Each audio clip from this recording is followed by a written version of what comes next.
Hi everyone, it's January 24th, and I want to say that I'm very happy that I survived, theoretically, one of the more depressing days of the year.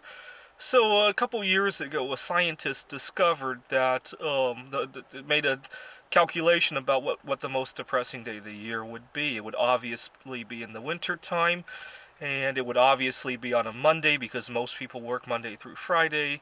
Although I find Friday can be kind of depressing if I don't have any plans over the weekend, so that's another story for me. Mondays and Fridays are very tricky for me. I'm not a very good transistor, if you will. I get into a flow of an activity and I just don't want to change. And so he theorized that it would be on a Monday, it would be in the winter time. It would obviously, I think he even came up with a time of the day, it was probably in the mid-afternoon. And so he came up with the third Monday of January. I remember the other reason was that the credit card bills for the holiday would be coming in. The only thing I could improve upon that, I don't know why he didn't look into this, is the phase of the moon. I would imagine probably the new moon would be more depressing because it's dark and it's winter time and there's not a whole lot of lighting in the sky.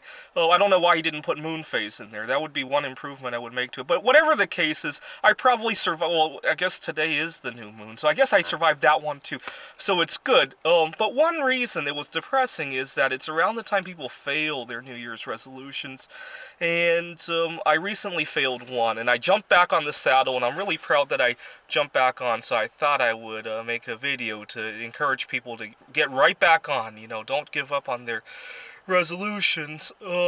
Earlier this year, I made a resolution to leave work on time. So I'm an adjunct professor at Washington Technology University. This is a relatively new startup university, and I do tutoring both at a tutoring center and also on my own. I advertise on Craigslist and online, and sometimes I actually got one person who found me because he heard me talking about doing tutoring in one of my YouTube videos, so that was nice.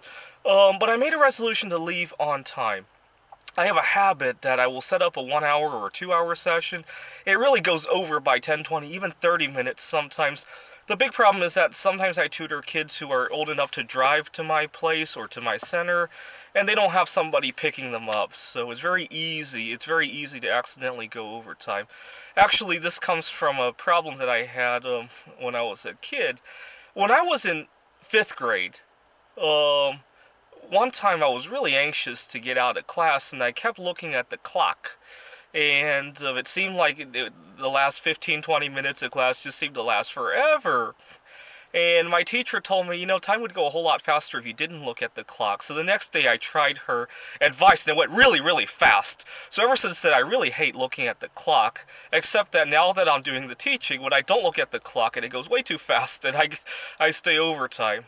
And what was really a big eye-opener was that earlier in the year, I was talking to my roommate about this resolution, and he needs to make it too, so that's why we talked about it. And what was really an eye-opener was that the two of us, we sat down to estimate how much time we had spent extra this past year.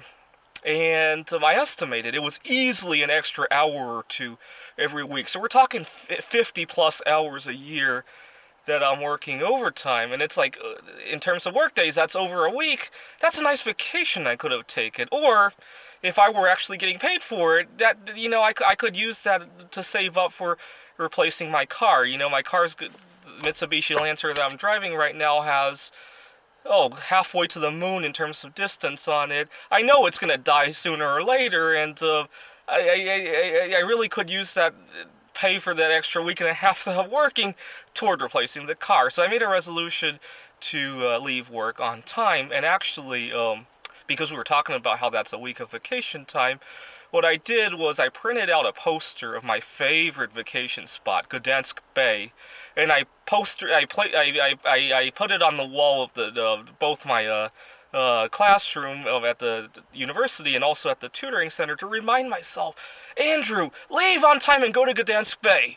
And for a week it worked, and one day I had to go to the university, and then I had a session at the tutoring center, and I had like half an hour in between to pick up some lunch and to sit down and eat.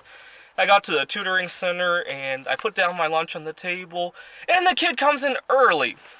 And I have this really, I don't know if I did, but I think I had a very angry face on my head because if you know me, you know that you do not want to come in between me and my food. If I'm getting ready to eat and something interrupts me, there's nothing that gets me angrier than that. I have a love-hate relationship with food.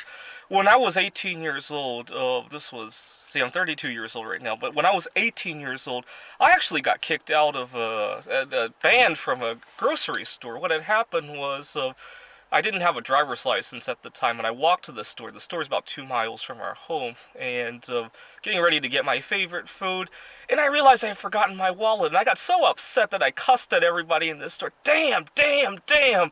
And I knocked over a couple of shelves, and I stormed out of the place. And this is a small town that we live in, and by the time I got home, the store and actually the local police department had left phone messages on our phone, and I just pretended to not know, but I knew I couldn't go back into that store for a good amount of time.